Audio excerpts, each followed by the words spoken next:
রাসূলুল্লাহ রওজা পাকের কিনারে আমি কেঁদে কেঁদে হই গো সারা ধন্য করো দিদারে আমি সইতে পারি না বিরহ জ্বালা ধন্য করো আমারে দুই সাথীকে পাশে নিয়ে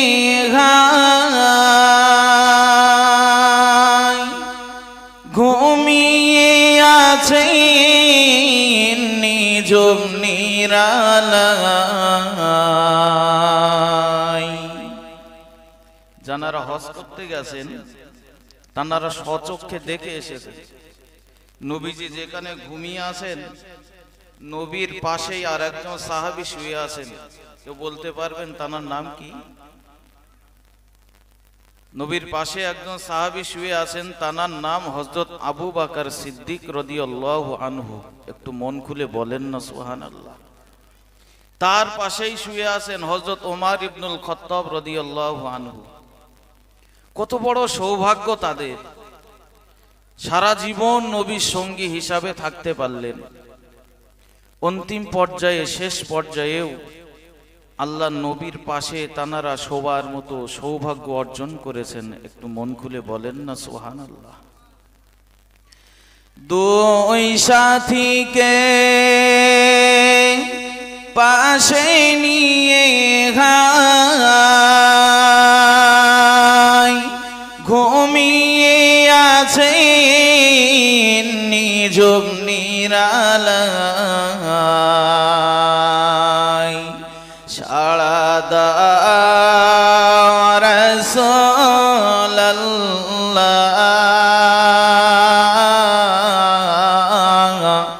ডাকি আধম তোমারে। আমি কেঁদে কেঁদে হই গো সারা ধন্য করো আমারে। আল্লাহুম্মা সাল্লি আলা।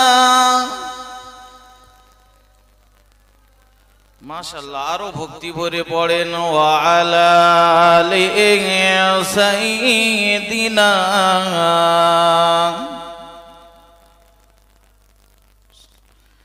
আম্মা বা'দ فقد قال الله تعالى في كلامه المجيد وفي الفرقان الحميد. فأعوذ بالله من الشيطان الرجيم. بسم الله الرحمن الرحيم. يوم لا تنفع مال ولا بنون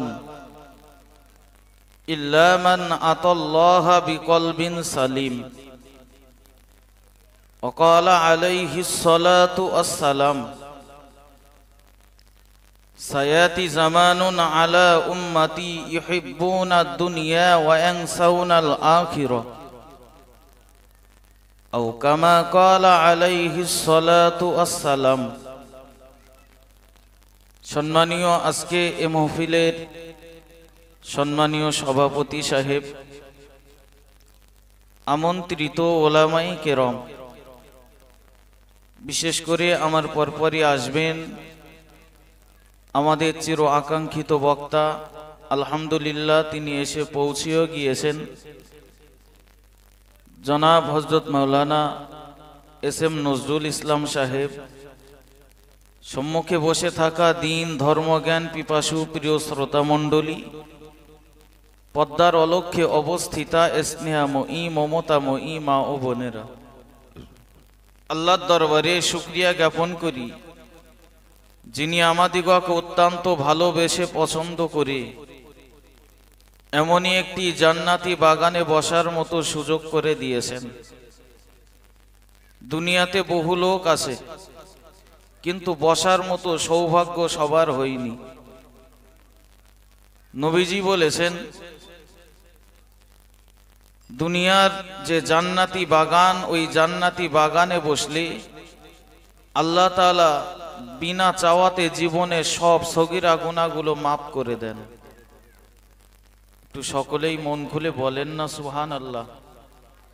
চাওয়া লাগে না, যেখানে কোরআনের কথা হয়, হাদিসের কথা হয়, ওই মজলিসে এসে বসলে আল্লাহ তাআলা জীবনে সব সগীরা গুনাহগুলো মাফ করে দেন। আল্লাহ বড় রহম করে আমাদিগকে এখানে বসিয়েছেন। শুকরিয়া আদায় করি, মন খুলে উচ্চ আওয়াজে সকলে বলি আলহামদুলিল্লাহ। প্রিয় নবীর শানে জানাই প্রাণ ভরা ভক্তি ভরা দরুদ ও সালাম।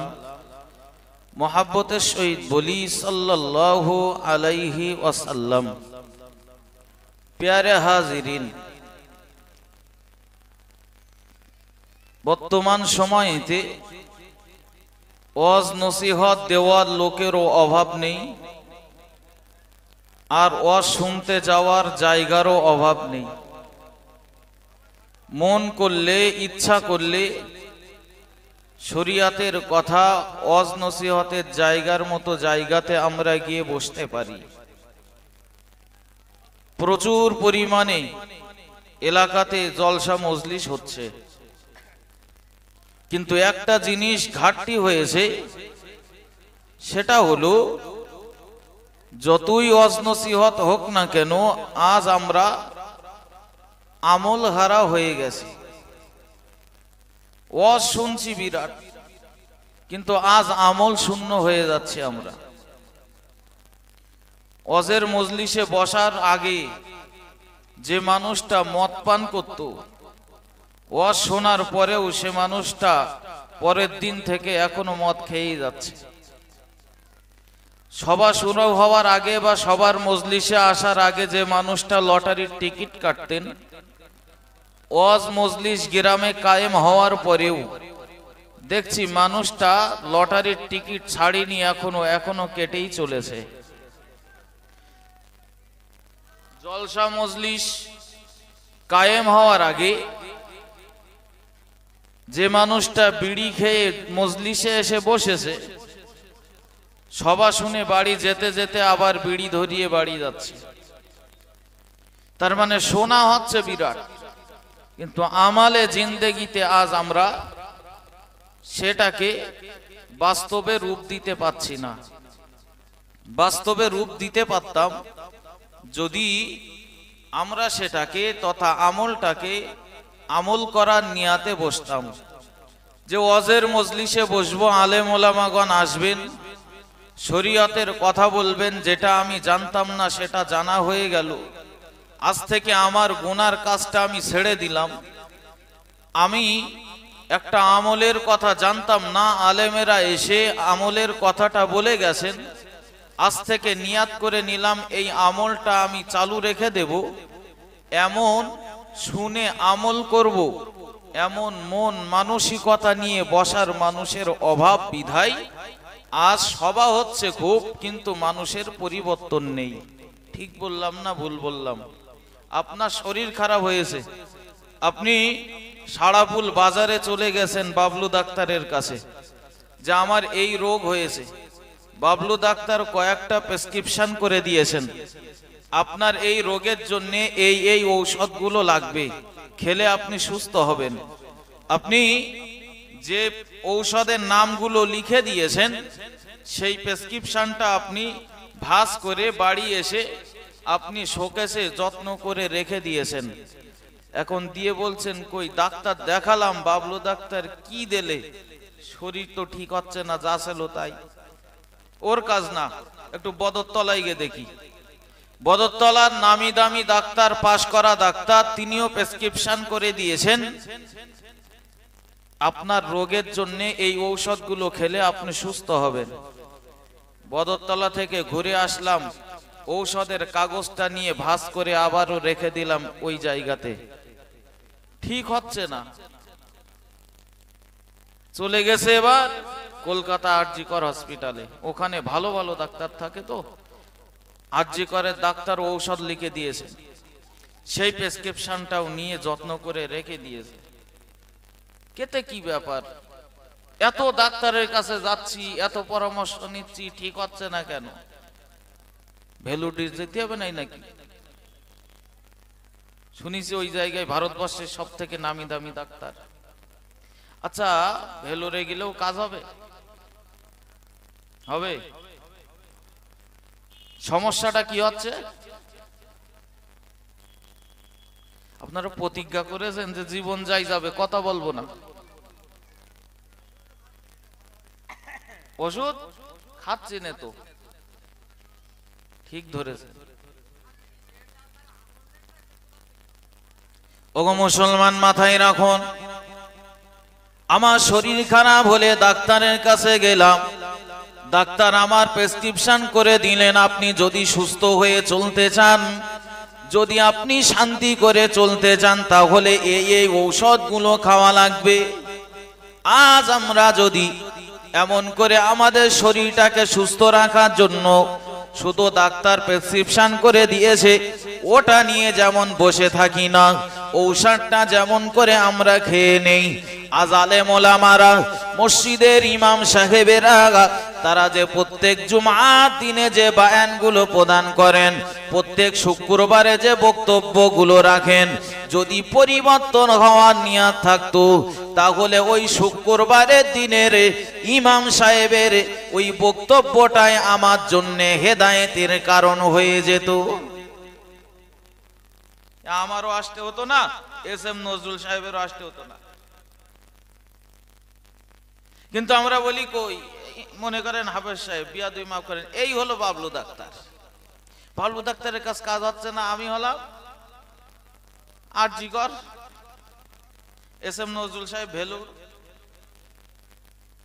কাইম সাহেবও যদি আসে আর যদি ওয়াজ করে, যদি নিয়তটা কি যে পরিবর্তন হব না, খাবো না ঔষধ, কিচ্ছু হবে না। সুতরাং ওয়াজের মজলিসে বসতে গেলে আগে আমাকে নিয়াত করে আসতে হবে, আমার জিন্দেগিটা তো এখানে শেষ নয়, আমরা তো মুসলমান, আমাদের ভিতরে ঈমান রয়েছে, ওয়াল বাসি বাদাল মাউত, মরে যাওয়ার পরে শেষ নয়, মরে যাওয়ার পরে আল্লাহ আবারও আমাদিগকে তুলবেন, আমাদের কাছে প্রশ্ন করবেন, বান্দা বলো তোমার যে হায়াত দিয়েছিলাম, এই হায়াতে জিন্দেগিতে তুমি কোন রাস্তায় ব্যয় করেছিলে সময়টা, আমার রাস্তায় তুমি কতটা সময় দিয়েছিলে, আর শয়তানের রাস্তায় কতটা সময় দিয়েছিলে?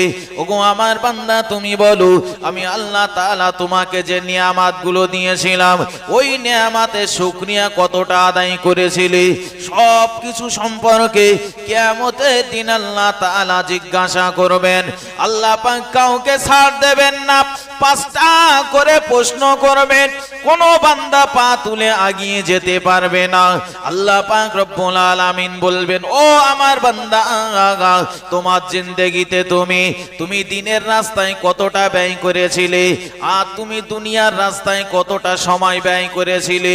তোমার সামনে জলসার মজলিস গুলো কায়েম হয়েছিল, তুমি মজলিসে যাওয়ার পরেও তুমি দোকানে বাজারে রাস্তাতে কতটা সময় তুমি ব্যয় করেছিলে, আর তুমি মজলিসে বসে কতটা সময় ব্যয় করেছিল? বান্দা, আজ আমি আল্লাহ আমার কাছে জবাব দেওয়া লাগবে, সেই দিন জবাব দিতে আল্লাহর কাছে বাধ্য থাকতে হবে।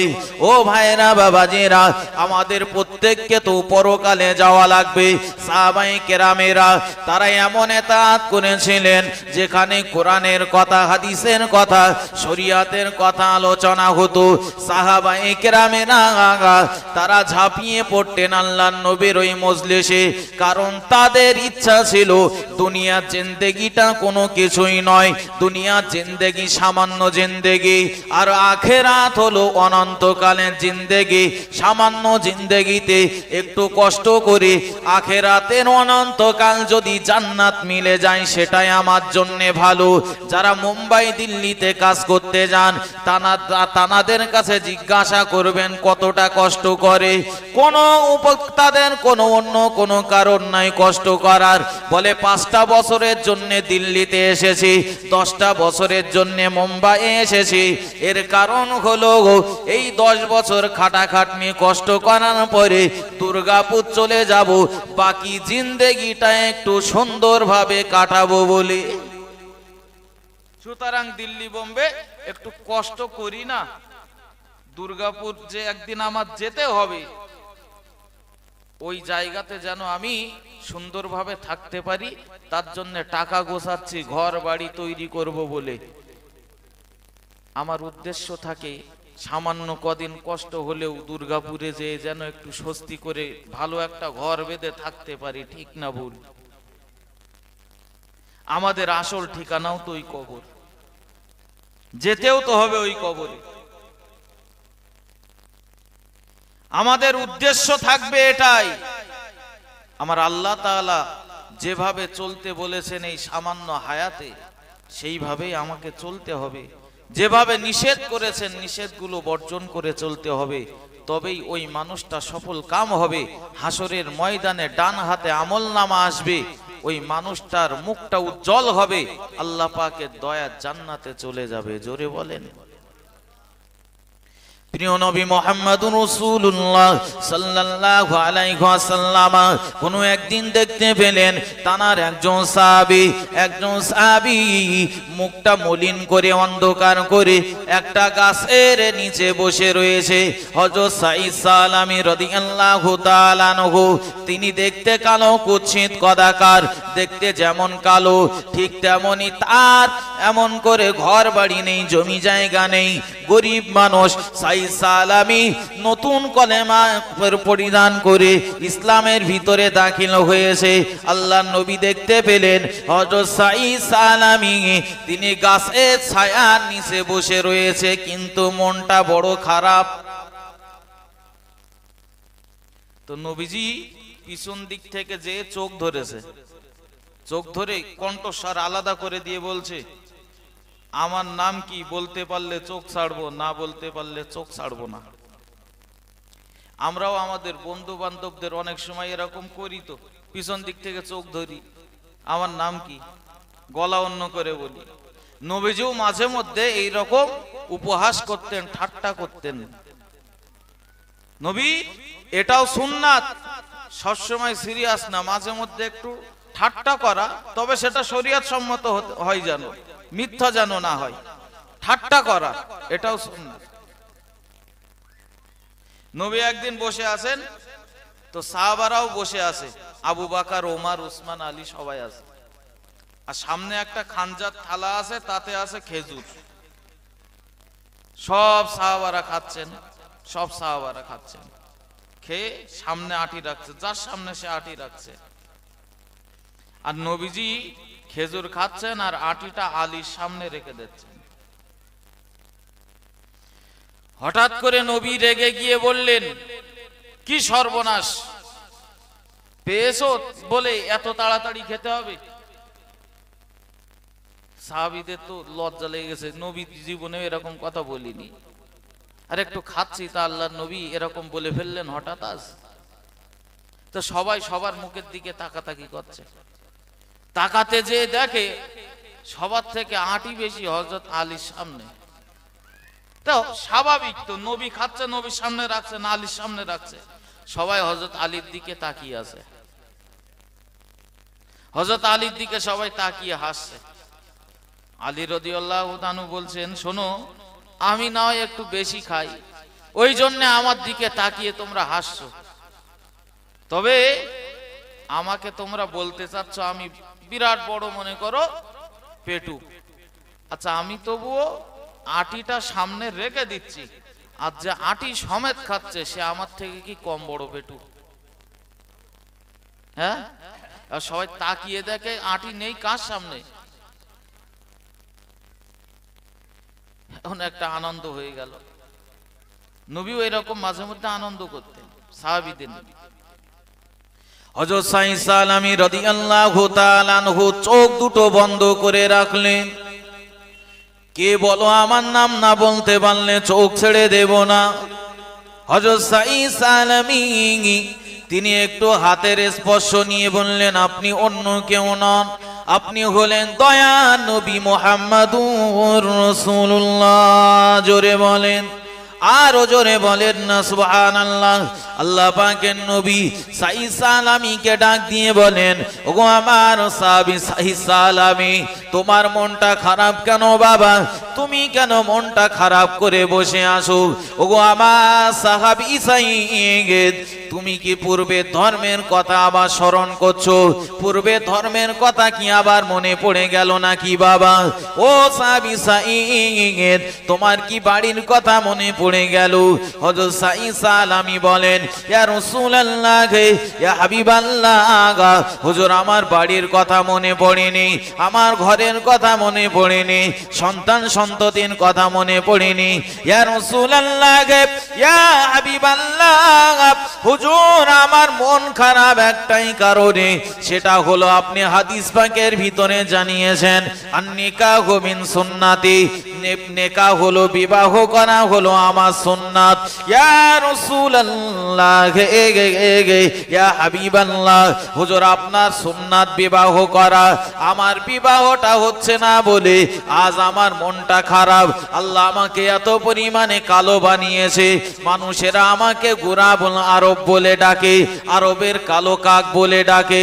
ইয়া রাসূলুল্লাহ, গোটা মদিনার সমস্ত বাড়িতে বাড়িতে আমি সব জায়গায় খোঁজ নিয়েছি, কেউ আমাকে সহিত মেয়ে বিয়ে দিতে চায় না, কোন মেয়ে আমাকে দেখে পছন্দ করতে চায় না।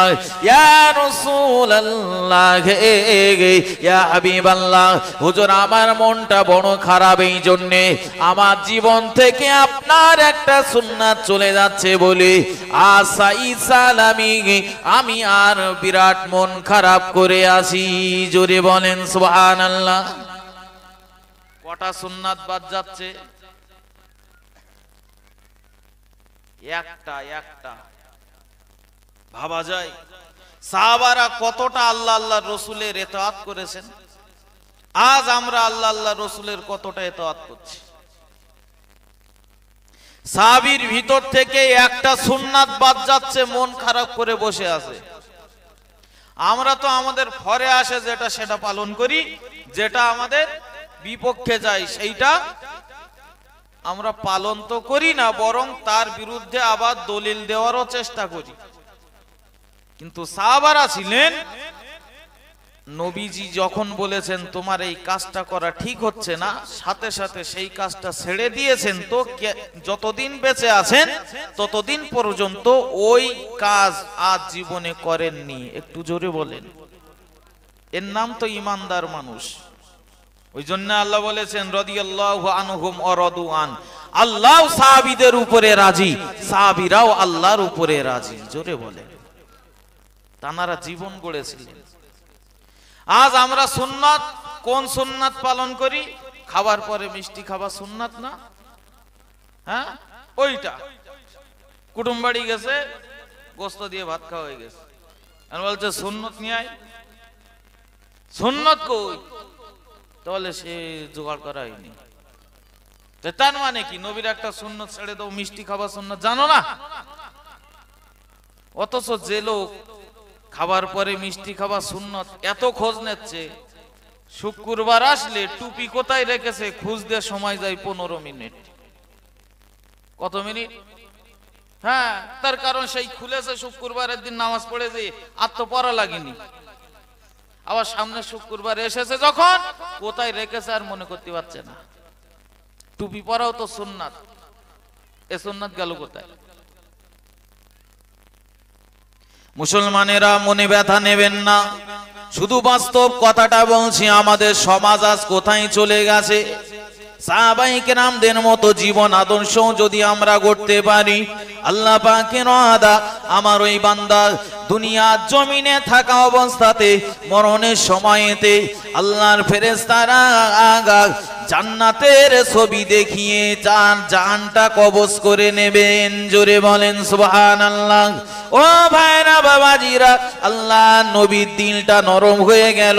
ওগো আমার সাহাবী সালামি বাবা, আমার একটা সুন্নাত তোমার জীবন থেকে বাদ চলে যাচ্ছে বলে আজ তোমার মনটা খারাপ। আমি রাসূলুল্লাহ বলছি, আজ আমি রাসূলুল্লাহ যদি মদিনার সব থেকে সুন্দরী একটা নারীর সঙ্গে তোমার বিবাহটা ঠিক করে দেই, যে নারীকে বলা হতো হুরে মাদিনা, আমার সাহাবী আমর ইবনে ওয়াহাব তার মেয়ে হুরে মাদিনা, তার সঙ্গে যদি তোমার বিবাহটা ঠিক করে দেই, ওগো আমার সাহাবী সালামি, এতে কি তুমি রাজি আছো? হযরত সালামি বলছেন, না রাসূলুল্লাহ বলেন কি, হুরে মাদিনা দরকার নেই, সব থেকে সুন্দর মেয়ে খোঁজ দিচ্ছেন আমার, যোগে জাগে একটা মেয়ে হলেই হবে, আমার যাতে সুন্নাতটা পালন করতে পারি, সুন্নাতটা আদায় হয়ে যায়, আপনার সুন্নাত বিবাহ করা ওইটা করবো। নবী বললেন, বাবা তুমি বলো রাজি আছো? আপনি যদি বলেন তো রাজি। একদিক থেকে ভাবেন, কালো কুৎসিত কদাকার দেখতে সাইদ সালামির, আর ঠিক করে দিচ্ছে হুরে মাদিনা, গোটা মদিনার ভিতরে সব থেকে টপ দেখতে সুন্দরী। আল্লাহ নবী বললেন, ওগো আমার সাহাবী সালামি চলে যাও বাবা, আমার সাহাবী আমর ইবনে ওয়াহাবের বাড়িতে চলে যাও, গিয়ে তুমি বলো তোমার মেয়েকে আল্লাহ নবী আমার সহিত বিবাহটা ঠিক করে পাঠিয়ে দিয়েছে। হযরত সালামি চলে গেলেন, ঘরের দরজার সামনে যে সালাম প্রদান করলেন, ভিতর থেকে সালামের জবাব চলে আসলো, দরজাটাও খুলে দিল। ও নবী সাহাবী সালামি, কিসের জন্য এসেছো বাবা, আমার বাড়িতে কিসের জন্য এসেছো? বলে, আল্লাহর নবী আপনাকে সালাম পাঠিয়ে দিয়েছেন। যেই না শুনতে পেয়েছেন, আনন্দে দরজাটা বন্ধ করে ঘরের ভিতরে চলে গেলেন। স্ত্রীর সামনে আনন্দ করে, মেয়ের সামনে আনন্দ করে, ওগো আমার মেয়ে, ওগো আমার মেয়ে, ওগো আমার বিবি। আল্লাহর নবী গোটা মদিনার সব মানুষ থেকে আল্লাহর নবী আমাকে আলাদা করে সালাম পাঠিয়ে দিয়েছে, আমার কত বড় সৌভাগ্য। নবী সালাম পাঠালে আনন্দ তো স্বাভাবিক হবেই, এত লোক থাকতে নবী আমাকে সালাম পাঠিয়েছে। দরজা বন্ধ করে স্ত্রী এবং মেয়ের সামনে বিশাল আনন্দ করছে, আমার কত বড় সৌভাগ্য, আল্লাহর নবী আমাকে সালাম পাঠিয়ে দিয়েছে। আসল কথা বলা হয়েছে? কথা বলে না, যে জন্য গিয়েছে বলা হয়েছে, শুনেছে সবে নবী সালাম পাঠিয়েছে, আর ওই আনন্দে দরজা বন্ধ করে ঘরে দাঁড়িয়ে ভাবছে কি ব্যাপার, বলেও মরলাম নাকি সালাম পাঠিয়েছে। হযরত আমর ইবনে ওয়াহাবের এবার মনে পড়ে গেল, আমার বাড়িতে এসেছিল, কিসের জন্য এসেছিল? সালামটা শোনার সাথে সাথে দরজাটা বন্ধ করে দিলাম, আমি তো তার মুখ থেকে কিছুই শুনলাম না। ঘরের দরজাটা খুলে দিলেন, দেখতে পেলেন বাইরে এখনো দাঁড়িয়ে আছে সাইদ সালামি রাদিয়াল্লাহু তাআলা আনহু। ও নবী সাহাবী সাইদ, তুমি কিসের জন্য এসেছো বলো? বলে, আল্লাহর নবী আপনার মেয়ের সহিত আমার বিবাহটা ঠিক করে পাঠিয়ে দিয়েছে, আপনি এই বিবাহে কি রাজি আছেন? বলে, না না, মানুষেরা তোমাকে গোরাবুল আরব বলে ডাকে, আরবের কালো কুৎসিত কদাকার দেখতে তোমার, তুমি কোকিলের মতো কালো দেখতে, আর আমার মেয়েকে মানুষেরা বলে হুরে মাদিনা, সব থেকে টপ দেখতে, সুন্দরী দেখতে, আমার মেয়ের সঙ্গে তোমার বিবাহটা কখনোই মানানসই নয়। ওগো সাইদ সালামি, যাও তুমি আমার বাড়ি থেকে চলে যাও। প্রত্যেকটা পিতামাতার একটা বলো আশা থাকে, বলো তার মেয়েকে, তার সন্তানকে যেখানে পাত্রস্থ করবে, ভালো জায়গায় পাত্রস্থ করবে, এটা স্বাভাবিক, অস্বাভাবিক কিচ্ছু না। সবার ইচ্ছা থাকে যে আমি আমার মেয়েটাকে একটা ভালো জায়গায় বিয়ে দেব, আজ আমরা তো দিনদারি ছেলে দিনদারি মেয়ে দেখা ভুলে গেছি। দিনদারি ছেলে, আপনার মেয়ে হয়েছে একটা, তো মেয়েটা বিয়ের বয়স হয়ে গেছে। আমি বললাম ডাক বাংলায় একটা ছেলে আছে ভালো, বিয়ে দেবেন? তা আপনি আপনার প্রথম মুখের কথা কি হবে? হ্যাঁ, কি চাকরি করে বা কি কাজ করে, ছেলে কি কাজ করে? কখনো শুনলাম না কোন মেয়ের বাপ বলেছে আপনি বলছেন তো ভালো একটা ছেলে আছে, ছেলেটা নামাজ পড়ে তো, ছেলেটা রোজা রাখে তো, ছেলেটা 5 ওয়াক্ত নামাজ পড়ে তো, ছেলেটা হালাল ভাবে অর্থ রোজগার করে তো। এ কথা কেউ বলে না, সবাই বলে যে ছেলে কি কাজ করে। ছেলে মসজিদে ইমামতি করে, 6,000 টাকা মাইনে, বলেও চলবে না। 6,000 টাকায় সংসার চলে? ও চলবে না, বাদ দাও। কারণ আর একটা ছেলে আছে, তাহলে সে কি করে? রাঘব কাটি বাড়ি, সে বিলাকের কাজ করে অর্থ রোজগার করে, মাস গেলে কম হলেও 60-70 হাজার টাকা আয় রোজগার করে। তাহলে ওইটা দরকার। কবে আসবে একটু খোঁজ নে, তাড়াতাড়ি খোঁজ নে, তাড়াতাড়ি দেখ। তাহলে শোনো, শেষ পর্যন্ত বলি, আর নাই পরে আবার বলবো গোপন রেখেছিলাম।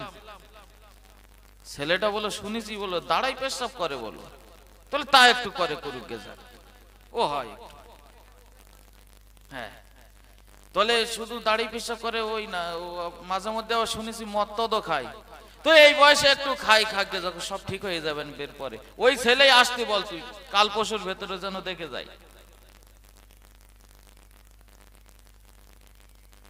আর ভোগেও সেই রকম, ভোগে না, টাকার লোভ দেখিয়ে, টাকার লোভ দেখে দিচ্ছে ছেলেটার হাতে। এখন ওই মেয়েটা পরবর্তীতেই তার মুখ দিয়ে বার হয়, লোকে যখন বলে খুব আনন্দে আছো তো, 60-70 হাজার টাকা রোজগার করছে, বলে সে আর বলো না, আনন্দ বাংলা মাল চুল্লো টেনে যখন বাড়ি আসে তোমরা তো কেউ জানো না, এসে যা করে। আমার ওই 7-8 হাজার টাকা বেতনওয়ালা মানুষটা ভালো ছিল এর থেকে, কিন্তু এই যে অর্থের লোভে পড়ে গেছে, টাকার লোভে পড়ে গেছে, কত মেয়েরা যে জ্বলে মরছে, শুধু বলতে পারে না, বলতে পারে না। বহু সংসারে বহু মেয়েরা জ্বলছে, মদ পান করে, স্বামী মারধর করে, শুধু দিয়েছিল তার বাপ অর্থগুলো দেখে, টাকা দেখে, দিনদারিতা দেখে সন্তানকে বিয়ে দেওয়া। আল্লাহ পাক রব্বুল আলামিন কুরআন শরীফের ভিতরে জানিয়ে দিয়েছেন, তোমরা মেয়ে বিয়ে যখন দেবে, তোমরা তখন ইমানদার পাত্রীর জন্য ইমানদার পাত্র ঠিক করে বিয়ে দেবে। তোমরা জেনাকারিনী নারীর জন্য জেনাকারী পুরুষের সঙ্গে বিবাহটা ঠিক করে দেবে। ও ভাইরা বাবাজিরা, এই লাইনে আমি যদি বলতে যাই সময় আমি শেষ করতে পারবো না, আমি তাড়াতাড়ি করেই বলে ফেলছি। একটা উদ্দেশ্যের দিকে আমি যাচ্ছি, আবারও আপনাদিগকে বলে রাখছি, আমার আজ বলার উদ্দেশ্য, আমার বক্তব্যের সাবজেক্ট হলো, আমরা আল্লাহ পাক রব্বুল আলামিনের হুকুম আকাম থেকে মুখটা ফিরিয়ে নিয়েছি, অথচ সাহাবায়ে কেরামেরা তানারা আল্লাহ পাকের দেওয়া হুকুম আকাম গুলো পাওয়া মাত্রই পালন করে চলতেন। আল্লাহ পাক কোরআন শরীফের ভিতরে জানিয়েছেন, মা আতাকুমুর রাসূলু ফাখুযুহু ওয়া মা নাহাকুম আনহু ফান্তাহু। ওগো আমার বান্দা বান্দিরা, আমি আল্লাহ পাক রব্বুল আলামিন আমার তরফ থেকে যেটা আমার রাসূলুল্লাহ তোমাদের কাছে নিয়ে আসে, ওই জিনিসটা তোমরা গ্রহণ করে নাও, তোমরা ওই জিনিসটা গ্রহণ করে আমলে জিন্দেগিতে নিয়ে আসো। ওগো মুসলমানেরা, ওগো ভাইরা বাবাজিরা, সাহাবায়ে কেরামেরা তানাদের মন না চাইলেও আল্লাহ এবং আল্লাহর রাসূল যেটাতে রাজি খুশি থাকেন, ওই কাজটাতে তানারা কোনোদিন পিছু পা হতেন না। হযরত সাঈদ সালামীকে যখন ঘর থেকে বার করে দিলেন, এবার ঘরের ভিতরে চলে গেলেন, স্ত্রীকে ডেকে বলে, ওগো আমার বিবি, আমার বাড়িতে এসেছিল সাঈদ সালামী, বলছে আমার মেয়ের সঙ্গে সে বিবাহ করবে। ওগো আমার বিবি, তাকে মানুষেরা গোনা বলে আরব বলে ডাকে, আরবের কালো কাক বলে তাকে ডাকে। যেমন দেখতে কালো, কুৎসিত কদাকার, দেখতে মোটেও ভালো না, গরিব মানুষ, আমি তার বিবাহটা নাকচ করে দিয়েছি। স্ত্রী বলে, আমারও মত রয়েছে, আমার মেয়ের দেখতে সব থেকে সুন্দরী, আমার মেয়ের সহিত ওই ছেলেকে বিবাহ দেওয়া সম্ভব নয়। এমন কথা যখন আলোচনা করে, পাশ থেকে এবার মেয়ে এসে বলে, আব্বা কি আলোচনা করছেন আপনারা? বলে, ওগো আমার মা, তোমার শোনা লাগবে না, আমরা অন্য ব্যাপারে আলোচনা করছে, তোমার শুনতে হবে না। মেয়ে এবার ডাক দিয়ে বলে, আব্বা জান, কেমন আপনি মানুষ যে রাসূলুল্লাহ আপনার সালাম পাঠালে পরে আপনি আনন্দ করেন আমার কাছে এসে, ওই নবী সালাম পাঠিয়েছে বলে আপনি আমার মায়ের সামনে যে আনন্দ প্রকাশ করছেন। ওগো আমার আব্বা জান, যে নবী সালাম পাঠালে আপনি এত আনন্দিত হন, ও আমার আব্বা জান, যে নবীর শাফাআত ছাড়া আপনি জান্নাতি হতে পারবেন না, ওই নবী এই বিবাহটা ঠিক করে পাঠিয়ে দিয়েছে আমার সহিত এবং সাঈদ সালামার সহিত। ওগো আমার আব্বা জান, আল্লাহর নবী যে বিবাহে রাজি রয়েছে, প্রকার অন্তরে ওই বিবাহে আমার আল্লাহ তাআলাও রাজি রয়েছে। ওগো আমার আব্বা জান, আজ আমি আপনাদের মেয়ে জানিয়ে দিলাম, আপনি এই বিবাহে সম্মতি নাও থাকতে পারেন, আমার মাও যদি সম্মতিও না থাকে, যে বিবাহে আল্লাহ রাজি, যে বিবাহে নবী রাজি, ওই বিবাহে আমিও রাজি হয়ে গেলাম। জোরে বলেন, আরো জোরে বলেন সুবহানাল্লাহ। আল্লাহ খুশি যাতে, আমিও খুশি তাতে, এর নামই তো ঈমান। আর এমনই ঈমান আমাদের গঠন করতে হবে। ইমাম সাহেব বলেছে 5 ওয়াক্ত নামাজ পড়তে হবে, আর আমরা যারা পড়ি না আমাদের রাগ হয়। রাগ হলে বলা হবে আপনার ভিতরে পরিপূর্ণ এখনো ঈমান হয়তো আসেনি। তার কারণ নামাজটা পড়লেই খুশি হয় কে? আল্লাহ। তার মানে আল্লাহ খুশি হচ্ছে নামাজ পড়লে। আমি যদি নামাজটা আদায় না করি, এবার আমার প্রতি অসন্তুষ্ট হবে কে? তাহলে আমার সব কাজে খুশি রাখতে হবে কাকে? সবার একমত আল্লাহকে তো।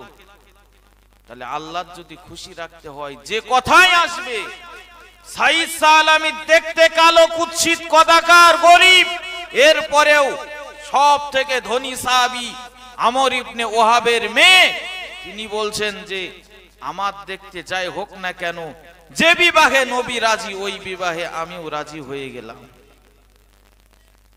আমর ইবনে ওহাবের তখন ঘোর কেটেছে, সত্যিও তো তাই, ওই নবীর শাফাআত ছাড়া তো আমি জান্নাতি হতে পারবো না। ওই নবী বিবাহ ঠিক করে দিয়েছেন, মানে ওই বিবাহে অবশ্যই আল্লাহ পাক রাজি আছেন।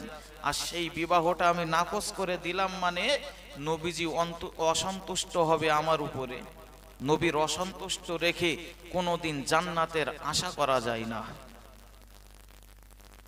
দৌড়াতে লেগেছেন আল্লাহ নবীর বাড়ির দিকে, গিয়ে সালাম প্রদান করলেন, ইয়া রাসূলুল্লাহ, ইয়া হাবিবাল্লাহ, হুজুর আমি সাঈদ সালামী, হুজুর আমি সাঈদ সালামীকে পাঠিয়ে দিয়েছিলাম, নাকচ করে দিয়েছিলাম। ইয়া রাসূলুল্লাহ, ইয়া হাবিবাল্লাহ, হুজুর বেয়াদবি আমাকে maaf করে দেন, আমি ভুল করে ফেলে দিয়েছি, আমি বুঝতে পারিনি। প্রত্যেক পিতামাতার একটা আশা থাকে, তার কন্যাকে কেমন জায়গায় পাত্রস্থ করবে। ইয়া রাসূলুল্লাহ, ইয়া হাবিবাল্লাহ, হুজুর আপনি আমার বেয়াদবিটা maaf করে দেন। আল্লাহ পাকের নবীকে বলেন, ইয়া রাসূলুল্লাহ, এই বিবাহে আমি রাজি আছি, এই বিবাহে আমার স্ত্রীও রাজি আছেন, এই বিবাহে আমার মেয়েও রাজি আছেন। জোরে বলেন সুবহানাল্লাহ। আল্লাহ নবী বললেন, সাবি, তাহলে তোমার বাড়িতে বিয়ে করতে যাবে আমার সাহাবী সাঈদ, যাও বাড়িতে এবার বিয়ের জন্য সাজ সরঞ্জাম তৈরি করতে থাকো। যাবে তো বিয়ে করতে, রান্না বান্নাও তো করা লাগবে। সুতরাং তুমি যাও, তোমার বাড়িতে প্যান্ডেল করো, মানুষেরা যাবে, বসার জায়গাগুলো করো। তিনি বাড়িতে চলে যাচ্ছেন। সাইদ সালামিকে নবী বলছেন, বাবা বিয়ে তো করতে যাবে, তো আমার মেয়ের বিবাহে আলী মোহরানা দিয়েছিল 600 দিরহাম, আমিও তোমার বিবাহে মোহরানা ঠিক করে দিলাম 600 দিরহাম। বিয়ে করতে যাবে, মোহরানা বিয়ে করতে গেলে মোহরের টাকা দেওয়া লাগে না? লাগে না? কই লাগে? বিয়ে করতে গেছে 1 টাকা নিয়ে পকেটে, 1 টাকা আছে পকেটে, বলে হুজুর 10,000 1 টাকা লেখেন, এই 1 টাকাটা নগদ দিচ্ছি, 10,000 বাকি। অথচ যা সাজগোজ করে গেছে, 8খানা গাড়ি ফুল দিয়ে সাজিয়েছে, একটা গাড়ির পাশ খরচ করেছে 1000 টাকা করে ফুলে। পটকাবাজি কিনেছে 2000 টাকার। আসে কি গ্যাস লাই কি ও সাপের ফেনা মতন, ওই মাল কিনেছে বহু, ওই সব কিনেছে। আর আসল যেটা মোহরের টাকা না, বলে 1 টাকা আছে পকেটে। ওগো যুবক ভাইয়েরা, তোমাদের হাতে ধরে বলি, যারা এখনো বিয়ে করতে যাওনি, বিয়ের পিঁড়িতে এখনো বসোনি, হাতে ধরে বলি, বিয়ে করতে যাওয়ার আগে অন্তত মোহরের টাকাটা আদায় করে দিও, মোহরের টাকাটা জোগাড় করে নিও। মোহরের টাকা জোগাড় না করা পর্যন্ত বিয়ের পিঁড়িতে যেন বসতে যেও না। কারণ যে মানুষটা স্ত্রীর মোহরের টাকাটা দেয় না, ওই মানুষটা স্ত্রীর হক আদায় করায় ফাঁকি দিয়ে দিল। আর যে ব্যক্তি হক ফাঁকি দেয়, ওই ব্যক্তিকে আল্লাহ তাআলা কোনোদিন মাফ করেন না। দুটো হক রয়েছে, একটা হলো হুকুকুল্লাহ আর একটা হলো হুকুকুল ইবাদ। একটা হলো আল্লাহর হক আর একটা হলো বান্দার হক। আপনি নামাজ পড়েন না, আপনি মদ পান করেন, আপনি এমন করে লটারির টিকিট কাটেন, হারাম জিনিসের সঙ্গে আপনি লিপ্ত রয়েছেন। আমার আল্লাহ তাআলা চাইলে তওবা করলে মাফ করে দেবেন বা দিতেও পারেন, কিন্তু হুকুকুল ইবাদ, বান্দার হক যদি কেউ আদায় না করে, আমার আল্লাহ তাআলা ক্ষমা করেন না, যতক্ষণ না পর্যন্ত ওই বান্দা আপনাকে ক্ষমা না করে দেবে। এমন মনে করেন, আল্লাহ না করুক, আপনি বিবাহে মোহরের টাকা দিলেন না স্ত্রীকে, স্ত্রী যদি আগে মরে যায় তখন উপায় কি হবে? স্ত্রী যদি আগে মরে যায় তখন মাফ করবে কে? আল্লাহ করবে না।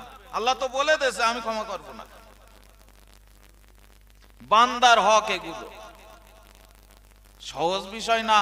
মুরব্বিয়ানে কেরামেরা, জানারা এখনো স্ত্রীর মোহরের টাকা পরিশোধ করেননি, অনুগ্রহ করে, কে করেননি নিজেই জানেন ভালো, অনুগ্রহ করে যত তাড়াতাড়ি সম্ভব পরিশোধ করে দেন।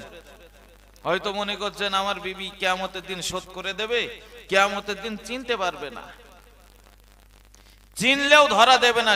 সেই দিন সবাই নিজের জন্য দৌড়াবে, নিজে কিভাবে বাঁচবো, আগুন থেকে কিভাবে নিজে রেহাই পাবো। ঘরে আগুন লেগে গেছে, ঘরে আগুন লেগে গেছে, এখন দেখা যাচ্ছে ওই ঘরে কে আছে, সন্তান না স্ত্রী না কে, দেখা দেখি লাগে না, নিজে আগে বাঁচি। ঠিক না বল? ওই বাংলাদেশে কোথায় একটা খবরে দেখছিলাম বন্যা হয়েছে, স্ত্রী আছে, একটা ছোট্ট সন্তান আছে, আর বাপ আছে। পানি আস্তে আস্তে বাড়ছে, স্রোতে ধাক্কা লেগেছে, স্ত্রী ছোটকে বেরিয়ে গেছে, স্ত্রীকে টেনে নিয়ে চলে যাচ্ছে। আর স্ত্রী মুখ উঁচু করে বলছে, ওগো আমার স্বামী, আমার সন্তানটাকে দেখে রেখো, আমি পারলাম না আপনাদের সঙ্গে আর থাকতে, আমাকে টেনে নিয়ে যাচ্ছে পানিতে। বিরাট বন্যা হয়েছিল, স্ত্রী চলে যাচ্ছে, সন্তান আছে, আব্বা কাঁধের উপরে নিয়ে উঁচু করে দাঁড়িয়ে রয়েছে, পানি বাড়ছে বাড়ছে বাড়ছে, যখন নাক পর্যন্ত উঠে গেছে ওই সময়তে আব্বা এবার সন্তানটাকে ধরে পায়ের নিচে দিয়ে আর একটু নাকটা উঁচু করে দিয়েছে, নিজে যাতে একটু বাঁচতে পারে। জায়গায় জায়গায় গেলে সবাই নিজের জন্য দৌড়ায়। কিয়ামতের দিন জাহান্নামের অগ্নি দেখে, আগুনের উত্তাপ দেখে, সেই দিন কেউ কারো কথা ভাববে না। ওগো ভাইরা, বাবাজিরা, ওগো মায়েরা, বোনেরা, ভালো করে মাথায় রাখুন, ভালো করে উপলব্ধি করুন, আল্লাহ পাক রব্বুল আলামিন তিনি বান্দা বান্দীদের সব গুনাহগুলো maaf করে দেবেন, কিন্তু হক ফাঁকি দেওয়ার গুনাহ কখনোই maaf করবেন না। যারা বান্দাদের হক ফাঁকি দিয়ে যান, ও ভাইরা, বাবাজিরা, আল্লাহ নবী 10 তারিখে এমন করে জিলহজ মাসের 10 তারিখে আরাফাতের ময়দানে দাঁড়িয়ে আল্লাহর পাকের নবী তিনি যখন বিদায় হজে প্রিয় নবী আল্লাহর কাছে দোয়া করেছিলেন, আল্লাহ আমার সব উম্মতি যারা, তারা আমার পরে যারা হজ করতে আসবে আরাফাতের ময়দানে দাঁড়িয়ে, যারা হজ ব্রত পালন করে আরাফাতের ময়দানে আপনার কাছে দুখানা হাত তুলে দোয়া করবে, আল্লাহ আপনি আপনার এই সমস্ত বান্দা বান্দীদের দোয়াগুলোকে কবুল করে নেবেন। আমার আল্লাহ তাআলা জানিয়ে দিয়েছিলেন, হাবিব আপনার সব উম্মতিদের জীবনের সমস্ত গুনাহগুলো যে ব্যক্তি আরাফাতের ময়দানে এসে হাত তুলে দোয়া করবে সবার গুনাহগুলো maaf করে দেব। কিন্তু যারা হক ফাঁকি দিয়ে হজ করতে আসবে, যারা হক ফাঁকি দিয়ে উমরা করতে আসবে, তারা যতই আমার কাছে দোয়া করুক না কেন আরাফাতের ময়দানে দাঁড়িয়ে, আমি আল্লাহ তাআলা তাদের দোয়াগুলোকে কবুল করব না। তাদের দোয়া কবুল হবে না, তাদের গুনাহ maaf হবে না, তাদের হজও কবুল হবে না। হজ করতে যাচ্ছে জমি বিক্রি করে, বাপের জমি বিক্রি করে হজে যাচ্ছে, তো বাপের জমিতে বোনদের শরীক আছে না নেই? তো বোন পাবে 1 বিঘে জমি, তো বোনের বাড়ি যেয়ে দিচ্ছে 10,000 টাকা দিচ্ছে, এই নে বউ 10,000 টাকা দিলাম, আব্বার ওই যে জমি আছে না ওর ধরুন। তাহলে কি করো, 1 বিঘে জমি 10,000 টাকা, তো বলে আর যাবার ইচ্ছা আছে না নেই? বাপের বাড়ি আর যাওয়ার ইচ্ছা আছে না ফুরিয়ে গেছে? তো দেখছে যে আব্বাও নেই, মাও নেই, অন্তত ভাইরা আছে, সেখানে যদি একটু না যেতে পারি থাকলো কি, দেয় দেখ 10,000 টাকা। এই যে হক ফাঁকি দিয়ে গিয়েছে, তাদের গুনাহ আল্লাহ maaf করবে না। আজ হক ফাঁকি চলছে বিরাট, নামাজও পড়ছে, হকও ফাঁকি দিচ্ছে। বহু নামাজি লোক, একটা ছেলে দেখি হঠাৎ করে মাছের ব্যবসা করছে, আমি বলি কি ব্যাপার? আগে পুজো ফল বিক্রি করতে, তো বলে সে বলো না, সে এত পরিমাণে বাকি নিত, এত পরিমাণে বাকি নেছে, সে সহ্য না করতে পারে ও ব্যবসা ছেড়ে দিয়েছি, দিয়ে এই ব্যবসা এসেছি। তাও কি আর বলবো, 800 টাকায় মাছ কিনে নিয়ে এই পাড়ায় পাড়ায় ফেরি করি, আজকে 800 টাকার মাছ কিনে নিয়ে বিক্রি করেছি, সব বিক্রি হয়ে গেছে, হয়ে টাকা গুনে দেখছি 700 টাকা। মাছ কিনে নিয়ে গেছে কত? পাড়ায় 800, তার তো কিছু লাভ হওয়ার দরকার, তা আছে তার কাছে 700। হ্যাঁ, ওর তো পরের দিন আবার কিনতে হবে, বলে এও মনে হয় হবে না। কিছু কিছু মানুষ আছে গাটিতে টাকা ভর্তি, এরপরেও বলে এখন না, পরে দেব। ঋণ করে মরলে যদি সে শোধ না করে, হাসরের ময়দানে সব আমল কেড়ে নেবে, কিচ্ছু করার থাকবে না, সব আমল কেড়ে নেবে। ওই জন্য যতটা সম্ভব ঋণ না করে চলা। কাছে টাকা নেই তো যেমন আছে তেমন করে চলবো। হকের ব্যাপারে বিরাট সাবধানতা অবলম্বন করে চলা লাগবে। আচ্ছা, আমার কথা বুঝতে বা শুনতে কি আপনার অসুবিধা হচ্ছে? হক এই জিনিসটা খুব সাবধান করে চলতে হয়, সাবধানতার সহিত। যারা ঋণ করে মারা যেতেন আল্লাহর নবী তাদের জানাজা পড়তেন না, ওই জন্য আমরাও দেখেন না সুন্নাত হিসাবে বলি, মানুষটা যদি ঋণ করে থাকে মাফ করে দেবেন, যদি পাওনা থাকে সন্তানদের বলবেন তারা মাফ করে দেবে, তারা আপনার টাকা পরিশোধ করে দেবে। এই বলে নিয়ে জানাজা ওই জন্য পড়া হয়। ও মুসলমানেরা, ভাইয়েরা, বাবাজিরা, তাহলে হক হলো দুটো, একটা হুকুকুল্লাহ আর একটা হুকুকুল ইবাদ। একটা বান্দার হক আর একটা আল্লাহ পাকের হক। আর আমি বলছিলাম বান্দার হকের কথা। ইমামে আযম আবু হানিফা রাহমাতুল্লাহ আলাইহি কোনো একদিন তিনি যখন কল থেকে পানি নিয়ে কলসিটা মাথায় নিয়ে যখন হেঁটে হেঁটে আসছিলেন, দুইজন মানুষ ইমামে আজমকে ডাক দিয়ে বললেন, ও ইমামে আজম আবু হানিফা রাহমাতুল্লাহ আলাইহি, একটা মসলা জিজ্ঞাসা করতে চাই আপনার কাছে, একটু সময় দেবেন কি? হুজুর বললেন, বলো মসলা কি জানতে চাও? বলে, ওগো ইমাম, মাথা থেকে ওই কলসিটা একটু মাটিতে রাখেন, বলতে একটু সময় লাগবে, ওই জন্যে মাথায় না রেখে আপনার কলসিটা মাটিতে রাখেন, কথাগুলো একটু স্বস্তি করে শোনেন। ইমামে আজম বলেছিলেন, বাবা এই জমিনটা আমার জমিন নয়, এই জমিটা অন্য লোকের জমি, আর এই কলসির নিচে ভিজে আছে, কলসিটা যদি মাটিতে রেখে দেই ওই মাটিটা কলসির নিচে লেগে যাবে, আর আমি বাড়িতে চলে যাব, পরের জায়গার মাটি নিয়ে বাড়ি চলে যাব, আর আল্লাহর কাছে আমি কি জবাব দেব? যে নিয়ে যাচ্ছি পরের জিনিস, পরের মাটি, সে যদি কিয়ামতের দিন বলে আমার তো অনুমতি ছিল না, আমার জায়গা থেকে নিয়ে গেলে তুমি মাটি, সব তোমার আমলনামাগুলো দিয়ে দাও, সেই দিন উপায় কি হবে? একটু সুবহানাল্লাহ বলেন। এ কম তাকওয়া, কম তাকওয়া।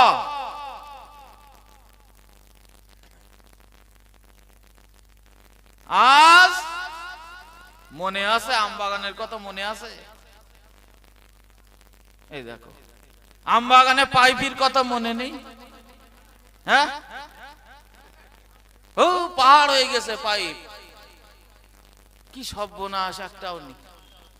কেউ পাটকাঠি গাদা দেছে, কেউ পটি করেছে। হ্যাঁ, আর ইমাম আজম কলসির নিচের মাটি নেচ্ছে না। কোথায় আছি আমরা? হযরত সাইদ সালামী রাদিয়াল্লাহু তাআলা আনহু এবার তিনি আল্লাহর নবীকে বললেন, ইয়া রাসূলুল্লাহ, আপনি যে মোহরের কথা বললেন, মোহরের টাকা আদায় করার মতো ক্ষমতা আমার নেই। আল্লাহ নবী বললেন, সাহাবায়ে কেরামেরা, ও সাহাবারা, কে রয়েছে আমার সাহাবী সাইদ বিয়ে করতে যাবে, আমার সুন্নাত পালন করতে যাবে, এর বিয়ের মোহরের টাকাটা কে রয়েছে, কোথায় আছো, একটু তোমরা দান করো। দান করতে করতে দেখা গেল আল্লাহ পাকের নবীর সামনে 900 দিরহাম পড়ে গিয়েছে। জোরে বলেন সুবহানাল্লাহ। ও মুসলমানেরা, সময় আমার সংক্ষেপ, যত তাড়াতাড়ি সম্ভব আমি কথাটা শেষ করে দিচ্ছি, এখনই বক্তা চলে আসবেন, ভালো করে মাথায় রাখেন। আল্লাহ নবী বলেছিলেন 600 দিরহাম নিযুক্ত করলাম, হয়ে গেছে এবার 900 দিরহাম, বিয়ের টাকা 900 দিরহাম হয়ে গেছে। এবার তার মানে যোগ বিয়োগ করে দেখা যাচ্ছে 300 দিরহাম বেশি হয়ে যাচ্ছে। লাগবে 600, কিন্তু হয়েছে 900, বেশি হয়েছে কত? 300 দিরহাম। নবী 600 দিরহাম কাছে রাখলেন, বাবা বিয়ের সময় এই 600 দিরহাম নিয়ে যাবে, আর যে 300 দিরহাম সব থেকে ধনী মানুষের মেয়ে বিয়ে করতে যাবে, সুন্দর জামা, সুন্দর পোশাক, এবং সে আসবে তোমার বাড়িতে, হাট বাজার করার দরকার, সুন্দর সুন্দর খাদ্য রান্না করবে, যাও এই 300 দিরহাম দিয়ে এই কাজগুলো করো। আল্লাহ নবী সাহাবী সাইদ সালামী দৌড়াতে লাগলেন, বহুত দিন পরে প্রিয় নবীর সুন্নাত আন-নিকাহু মিন সুন্নাতি, বিবাহ করা হলো আল্লাহ নবীর সুন্নাত। ওই সুন্নাতটা আজ আমি পালন করতে পারবো। দৌড়াতে লাগলেন। মদিনার যে বাজারে জামা কাপড় বিক্রয় হয়, বিয়ের জামাগুলো দেখাশোনা করতে লাগলেন, বিয়ের পাঞ্জাবিগুলো দেখাশোনা করতে লাগলেন, বিয়ের টুপি দেখতে লাগলেন। এমন সময়তে শুনতে পেলেন আল্লাহ পাকের নবী, আল্লাহ পাকের রাসূলের কোন একজন সাহাবা নিজের বুকে হাত দিয়ে জোরে জোরে জোরে জোরে চিৎকার করে বলতে থাকে, ও মক্কা মদিনার মানুষেরা, ও মদিনার সাহাবায়ে কেরামেরা, কে কোথায় রয়েছো, কে কোথায় আছো, দৌড়ে দৌড়ে চলে আসো। আল্লাহর নবী যুদ্ধ ময়দানে ডাক দিয়েছেন, যুদ্ধ করতে হবে। মক্কার কুফারে কুরাইশরা তারা ইসলামটাকে নিভিয়ে দিতে চায়। মক্কার কুফারে কুরাইশরা তারা কলেমাটাকে তারা নিভিয়ে দিতে চায়, তারা ইসলাম ধর্মটাকে ধুলোর সাথে মিশিয়ে দিতে চায়। কে কোথায় রয়েছো? তারা যুদ্ধ ময়দানে ডাক নিয়েছে। আল্লাহ নবী আমাদিগকেও ডাক নিয়েছেন, যুদ্ধ ময়দানে চলে যেতে হবে। হযরত সাঈদ সালামী রাদিয়াল্লাহু তাআলা আনহু, এবার তিনি ছিলেন যে কাপড়ের দোকানে বিয়ের জামা কাপড় কিনতে ব্যস্ত ছিলেন। এবার তিনি ভাবতে লাগলেন, বিয়ে করা হলো নবীর সুন্নাত, আর যুদ্ধ ময়দানে গিয়ে ইসলামটাকে টিকিয়ে রাখার জন্য যুদ্ধ ময়দানে উপস্থিত হওয়া ওয়াজিব। সুতরাং আমি নবী সাহাবী, আমি সুন্নাতটা বাদ দিয়ে ওয়াজিবটা আদায় করার জন্য তৈরি হয়ে গেলাম। একটু জোরে বলেন সুবহানাল্লাহ, আরো জোরে বলেন সুবহানাল্লাহ। আগে সুন্নাত না আগে ওয়াজিব? আগে আগে ওয়াজিব, সুন্নাত নয়, বরং আগে ওয়াজিব।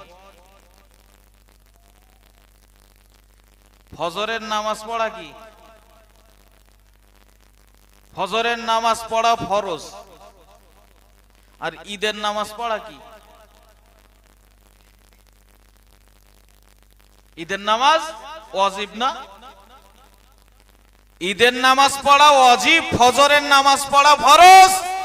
ঈদের দিন ফজরের নামাজে মানুষ জামাতে হাজির হয়েছে 7 জন। কতজন? 7 জন। এখন এরা বাড়ির থেকে গোসল করে ঈদগাহ ময়দানে গিয়ে দেখে সামনে 9 কাতার ফুল। হ্যাঁ, সামনে কেউ কাত পারবে না তো। বলে সারা জীবন 5 কাতারে নামাজ পড়েছো, আমরা একটা দিন ঈদের দিন নিয়ত ছিল একদম ঈদের দিন প্রথম কাতারে নামাজ পড়বো, ওই জন্য তোমরা যখন ফজরের নামাজ পড়তে গেছো সেই ফাঁকে আমরা গোসল করতে গেলাম। ফজর বাদ দিয়ে ঈদের নামাজ পড়লে ঈদের নামাজ হয়? ফরজ বাদ দিয়ে ওয়াজিব, জোহর বাদ দিয়ে জানাজায় গেলে আগে আপনার জোহর পড়া লাগবে, তারপর জানাজা। এই ব্যাধিগুলো সমাজ থেকে কবে যাবে? আল্লাহ রহম করেন, সকলে বলি আমিন। হযরত সাঈদ সালামী ভেবে নিলেন বিয়ে করা নবী সুন্নাত, আর যুদ্ধ ময়দানে যে ইসলামটাকে টিকিয়ে রাখার জন্য রক্ত দেওয়া, এটা হলো ওয়াজিব। আমি আল্লাহ নবী সাহাবী সাঈদ এই পণটা করে নিলাম, যুদ্ধ ময়দানে চলে যাব, বিয়ে করব না। হযরত সাঈদ সালামী এবার ওই দোকান থেকে বার হয়ে দৌড়াতে লাগলেন যে দোকানে যুদ্ধের সামানপত্র কিনতে পাওয়া যায়। হযরত সাঈদ সালামী একটা সুন্দর দেখে যুদ্ধের পোশাক ক্রয় করলেন, একটা মাথার লোহার হেলমেট ক্রয় করলেন, তিনি এমন করে একটা বিরাট তরবারি ক্রয় করলেন। ওই 300 দিরহাম দিয়ে যে টাকাটা দিয়েছিলেন বিয়ের সাজ সরঞ্জাম কেনার জন্য, ওই টাকা দিয়ে যুদ্ধের সরঞ্জাম ক্রয় করে যুদ্ধ ময়দানে চলে গেলেন। যুদ্ধ ময়দানে যাওয়ার পরে আল্লাহর কি রহমত, ওই যুদ্ধে আল্লাহ তাআলা মুসলমানদের বদরের জয়ী করেছিলেন। জোরে বলেন আল্লাহ নবী মুহাম্মদুর রাসূলুল্লাহ সাল্লাল্লাহু আলাইহি ওয়াসাল্লাম যুদ্ধ শেষ হয়ে যাওয়ার পরে এবার যুদ্ধ ময়দানটা খুঁটিয়ে খুঁটিয়ে দেখছেন, যুদ্ধ ময়দানটা খুঁটিয়ে খুঁটিয়ে দেখছেন কতজন কাফেরেরা মারা গেছে আর কতজন ইমানদারেরা শহীদ হয়ে গেছে। আল্লাহ নবী হাত টেলে গেছেন, পিছনেও সাহাবারাও আছেন। হঠাৎ করে প্রিয় নবী দাঁড়িয়ে গেলেন, সাহাবায়ে কেরামেরাও দাঁড়িয়ে গেলেন। আল্লাহ নবী বললেন, তোমরা কে আছো? এই সামনের লাশটার মাথার হেলমেটটা খুলে দাও। যেই না হেলমেটটা খুলে দেওয়া হলো, গল গল করে রক্ত প্রবাহিত হচ্ছে। প্রিয় নবী দেখে চিনতে পারলেন এই সাহাবী অন্য কোন সাহাবী নয়, এই সাহাবী আমার সেই সাহাবী যাকে গুনাবুল আরব বলে ডাকা হয়। বিয়ে করা হলো আমার সুন্নাত, আর তার বিয়ে হচ্ছিল না বলে এত পরিমাণে কাঁদছিল। আমি রাসূলুল্লাহ তার বিয়েটা ঠিক করে দিয়েছিলাম। ও আমার সাহাবী সাঈদ, বাবা কখন এসেছিলে যুদ্ধ ময়দানে? তোমার না শ্বশুর বাড়িতে থাকার কথা। ওগো আমার সাহাবী সাঈদ, তুমি কখন এসেছিলে যুদ্ধ ময়দানে? আল্লাহ পাকের নবীর চোখ দিয়ে পানি পড়ে। প্রিয় নবী শুধু আফসোস করছিলেন, তোমার মনের আশাটা পূরণ হলো না। এমন একটা সময় যখন চলে আসলো, আল্লাহ নবী এবার মাথাটা উঁচু করে আসমানের দিকে যখন তাকিয়েছেন, সাহাবায়ে কেরামেরা লক্ষ্য করতে পারলেন প্রিয় নবীর ঠোঁট মোবারকে হাসির ছাপ ফুটে উঠেছে। একটু পরেই দেখতে পেলেন আল্লাহ নবী লজ্জায় মাথাটা নত করে নিয়েছেন। হযরত সাহাবায়ে কেরামেরা বুঝতে পারছিলেন না, ইয়া রাসূলুল্লাহ, ইয়া হাবিবাল্লাহ, হুজুর গুপ্ত রহস্যটা কি আপনি বলুন। একটু আগে আপনি কাঁদছিলেন, মাথা উঁচু করে আবার হাসছিলেন, আবার লজ্জায় মাথাটা নত করে নিলেন, কারণ কি বুঝলাম না। আল্লাহ নবী বলেছিলেন, ওগো আমার সাহাবায়ে কেরামেরা, আমার এই সাহাবী সাঈদ তার সঙ্গে কেউ মদিনার মানুষেরা বিয়ে দিচ্ছিল না তাদের কন্যাকে। আমি রাসূলুল্লাহ তার মনের আশাটা পূরণ করার জন্য আমি রাসূলুল্লাহ তাকে আমর ইবনে ওয়াবের মেয়ের সঙ্গে বিবাহটা ঠিক করে দিয়েছিলাম। ওগো আমার সাহাবারা, যুদ্ধে ময়দানে চলে এসেছে, আমি রাসূলুল্লাহ যুদ্ধ ময়দানে ডাক দিয়েছি, এই সংবাদ তার কানে পৌঁছে গেছে। ইসলামের প্রতি তার কতটা ভক্তি ভালোবাসা, ইসলামের প্রতি তার কতটা আনুগত্য, আমাকে কতটা ভালোবাসে, আমার আল্লাহ তাআলাকে কতটা ভালোবাসে, শরীয়তকে কতটা ভালোবাসে, নিজ জীবন দিয়ে শহীদ হয়ে গিয়েছে। এই জন্য আমি রাসূলুল্লাহ আমার চোখে পানি চলে এসেছে। ওগো আমার সাহাবায়ে কেরামেরা, আমি রাসূলুল্লাহ মাথাটা যখন উঁচু করে নিয়েছিলাম, তোমরা আমার ঠোঁটে হাসি দেখতে পেয়েছিলে কেন জানো না? কারণ হলো এটাই, আমি রাসূলুল্লাহ দেখতে পাচ্ছিলাম আমার এই সাহাবীর জন্য জান্নাতের ভিতরে একটা ঘর সুন্দর করে সাজানো হচ্ছিল, একটা ঘর সুন্দর করে সাজানো গোছানো হচ্ছিল। ওই ঘরের ভিতরে বাসর করবে বলে আমার সাহাবী সাঈদ ওই জান্নাতি ওই ঘরের ভিতরে বাসর করবে বলে তার ঘরটা সুন্দর করে সাজগোজ করানো হচ্ছিল। ওগো সাহাবায়ে কেরামেরা, লজ্জায় মাথাটা নত করে নিয়েছিলাম, অন্য কোনো কারণে নয়। আমি রাসূলুল্লাহ দেখতে পাচ্ছিলাম জান্নাতের হুরেরা কে আমার এই সাহাবী সাঈদের সঙ্গে বাসর করবে, তার একটা বিরাট প্রতিযোগিতা চলছিল। কে তার সঙ্গে বাসর করবে তার যে প্রতিযোগিতা চলছিল, হুর বালাখানা যারা যা হুরেরা দৌড়াতে লেগেছিল, জান্নাতি হুরেরা, আর তারা এত পরিমাণে দৌড়াতে লেগেছিল, হাওয়াতে তাদের সামনের কাপড়গুলো আলগা হয়ে যাচ্ছিল, তাদের উরুগুলো দেখা যাচ্ছিল। আমি রাসূলুল্লাহ ওই জান্নাতি হুরেদের এই উরুটা দেখার সাথে সাথে লজ্জায় মাথাটা নত ওযু করে নিয়েছিলাম। জোরে বলেন, আরো জোরে বলেন সুবহানাল্লাহ। ওগো মুসলমানেরা, তাহলে আল্লাহ পাক এই জন্যই বললেন আতিউল্লাহ ওয়া আতিউর রাসূল ওয়া উলিল আমরি মিনকুম। আল্লাহ তাআলার পক্ষ থেকে রাসূলুল্লাহ যে জিনিসটা আমাদের মাঝে নিয়ে আসবেন, ওই জিনিসটা আমাদিগকে অবলম্বন করে নেওয়া লাগবে। মন চাই না না চাই, সাহাবায়ে কেরামেরা মন চেয়েছে কিন্তু তারা সেইভাবে চলেনি। আল্লাহ যেই না আয়াত নাজিল করে দিয়েছেন, এটা হারাম তো হারাম, এটা জায়েজ তো জায়েজ। আল্লাহ নবী সাহাবায়ে কেরামেরা সব আমলি জিন্দেগিতে, সব কিছু আমলগুলো নিজেদের জিন্দেগিতে বাস্তবে রূপ দিয়েছিলেন। একটু জোরে বলেন না সুবহানাল্লাহ। তবেই পরিপূর্ণ ঈমানদার। কিছু ছাড়লাম, কিছু নিলাম, পরিপূর্ণ ঈমানদার হতে পারলাম না। আমি 10 কাঠা জমিতে পাটের বীজ বপন করেছি, পাটের দানা ছড়িয়েছি।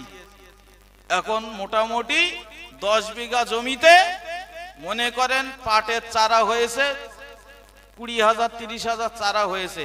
ওই জমিটাকে দেখে আমরা সবাই বলবো তো এই জমিটা পাট ক্ষেত,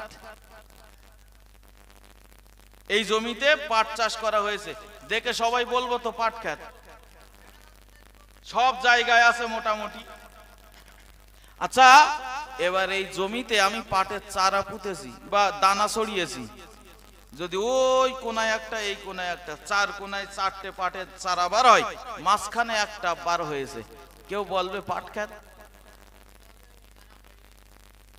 পাট ক্ষেত কেউ বলবে না। কেউ বলবে না যে হয়েছে যখন যত্ন করে সার পয়জন দিয়ে একটু যত্ন নেই, এই 5টা হয়েছে তো, বরং বলবে হুড়িয়ে দে, অন্য বিকল্প ভাব। ঠিক না ভুল? আমাদের এই যে শরীর, ইসলাম নামীয় যে শরীর,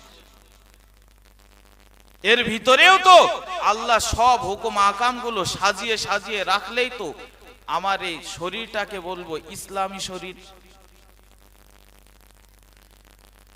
দৈনন্দিন 5 বার নামাজ পড়ছি, তার মানে সপ্তাহে 5-7 35 ওয়াক্ত নামাজ হচ্ছে। 35 ওয়াক্ত। এই জমিটাই 35টা দানা পড়েছে। এখন যদি সে শুক্রবার করে একটা করে ফরজ নামাজটা পড়ে আসছি, মানে বছরে 52টা, তার মানে তো ওই কোনায় একটা, এই কোনায় একটা, এই কোনায় একটা, ওই কোনায় একটা পাটের চারা বেরিয়েছে।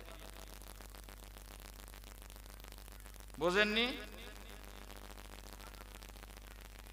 এর দাম আছে, চতুর্দিকে ছড়িয়ে আছে। তো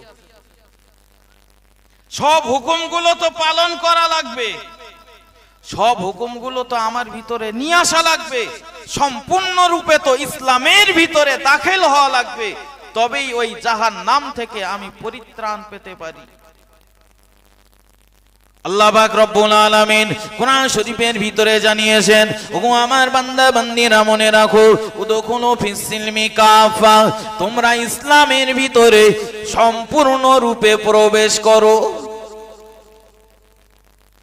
সম্পূর্ণ রূপে ইসলামের ভিতরে তোমরা প্রবেশ করো, আদামুদো যেন থেকো না। ওই কলেমা পড়ে নিয়েছি আর মনে মনে ভাবছি কলেমা যখন একবার পড়েছি তাহলে জান্নাতে যাবই। নবীজি বলেছেন, মান ক্বালা লা ইলাহা ইল্লাল্লাহ দাখালাল জান্নাহ, যে ব্যক্তি একবার পড়ে নেবে লা ইলাহা ইল্লাল্লাহ, ওই ব্যক্তি চলে যাবে দয়ার জান্নাতে। হাদিস আছে। তবে তাদের জন্য যারা এই কলেমা পড়ে কলেমার হক আদায় করতে পেরেছে। কলেমা পড়ে নিলাম মানে আমার উপরে এবার শরিয়াতের সব হুকুম আহকাম গুলো পড়তে গেছে, আমার উপরে পড়ে গেছে সব শরিয়াতের হুকুম আহকাম গুলো। আর বলে দিতে হবে না, আপনি বললে হবে না কই কলেমা পড়লে মুসলমান, ওর ভেতরে তো নামাজের কথা নেই, রোজার কথা নেই, হজের কথা নেই, জাকাতের কথা নেই, কিচ্ছু তো লেখা নেই, তো ওগুলো করবো কেন? কলেমা পড়লাম মানে আচ্ছা কবুল বললাম, তার মানে কি দায়িত্ব শুরু না শেষ? কবুল বলার পরে এখন বলেছে অমুক জায়গার মেয়ে শহীদ, তোমাকে এত টাকা মোহরের পরিবর্তে বিয়ে দিয়ে দিলাম। এখন বিয়ে করে বাড়ি আসছে, স্ত্রীর খাওয়াও দেয় না, পড়াও দেয় না, শরীর খারাপ হলে ঔষধও দেয় না। সালিশ বিচার ডাকবে না ডাকবে না, এখন ডেকেছে, বলে বিয়ে করেছিস খাওয়া পড়া দিস না কেন? তো বলে কি বলো, বিয়ে করতে গেছি কই একবারও তো বলিনি আমার যে কাপড় চোপড় কিনে দিতে হবে, খেত দিতে হবে, শরীর খারাপ হলে ঔষধ কিনে দিতে হবে। আমি বিয়ে করতে গেছি, বলেছে এত টাকা মোহরের পরিবর্তে বিয়ে দিলাম। আমি বলেছি কবুল, তখন তো এরকম বলা খাওয়া ছিল না তো। আচ্ছা, লোকজন বলবে কথায় যুক্তি আছে, তাই করুক, এরকম বলবে কেউ? বরং বলবে তুই বিয়ে করেছিস, ও বলা লাগে, বলা লাগে, ও তুই জানিস না ওগুলো করতে হয়। আমরাও কলেমা শরীফ পড়ে নিয়েছি, লা ইলাহা ইল্লাল্লাহ মুহাম্মাদুর রাসূলুল্লাহ। এর ভিতরেও কোথাও নামাজের কথা নেই, হজের কথা নেই, যাকাতের কথাও নেই। তবে এটাও তো পরিষ্কার না লেখা থাকলেও এই কলেমা পড়ার সাথে সাথে এই দায়িত্বগুলো আমাদের উপরে পড়ে যায়। এই দায়িত্বগুলো আমাদের উপরে যেই না পড়ে যাবে, তখন থেকে আমরা আল্লাহর হুকুমগুলো মানতে এবার বাধ্য থাকব। ও মুসলমানেরা, সর্বশেষ আপনাদের কাছে অনুরোধ করি, বাবা, জীবনে বহু সময় আমরা অতিবাহিত করে ফেলেছি, আল্লাহর কত হুকুমা কামগুলো ছেড়ে দিয়ে চলেছি। আল্লাহ পাক রব্বুল আলামিন যে হুকুমা কামগুলো দিয়ে পাঠিয়েছিলেন, সব হুকুমা কামগুলো আজ আমরা বর্জন করেই চলেছি। তো আজ জানি না কতদিন আল্লাহ পাক এ দুনিয়ার জমিনে আমাদিগকে বাঁচিয়ে রাখবেন। সুতরাং যে আল্লাহ পাক রব্বুল আলামিন আমাদিগকে এখনো সুস্থ রেখেছেন, এখনো আমাদিগকে হায়াতে বাঁচিয়ে রেখেছেন, বাকি সময়টুকু আজ মজলিসে বসে আমরা পণ করে বাণী যাব, যতদিন আমরা বেঁচে থাকবো আল্লাহ পাকের হুকুম কামগুলো আর কোনোদিন ছেড়ে দেব না। একটু তাকবীর দেন না, নারায়ে তাকবীর, আরো জোরে সোরে তাকবীর দেন না, নারায়ে তাকবীর। সিলসিলায়ে মুজাদ্দিদুজ জামান, সিলসিলায়ে মুজাদ্দিদুজ জামান, মহান ইসলামী জলসা, নারায়ে তাকবীর। আলহামদুলিল্লাহ, আমাদের আকাঙ্ক্ষিত, চির আকাঙ্ক্ষিত বক্তা ভাই মাওলানা এস.এম. নজরুল ইসলাম সাহেব, তিনি এসেছেন ওয়াজ নসিহত করবেন। সর্বশেষ আপনাদেরকে একটা দাওয়াত, আপনারা জানেন অল ইন্ডিয়া সুন্নাতুল জামাত সংগঠনের পক্ষ থেকে জামিয়া রহমানিয়া ইসালে সব থেকে সর্ববৃহত্তম মাদ্রাসা, আমাদের অল ইন্ডিয়া সুন্নাতুল জামাতের বৃহত্তম মাদ্রাসা জামিয়া রহমানিয়া, তার ইসালে আগামী 1 2 3 ফাল্গুন সকলেই নিয়াত রাখেন। যদি সময় পান, ইচ্ছা যদি মনে হয় যে যাবেন, আপনাদের প্রত্যেককে যাওয়া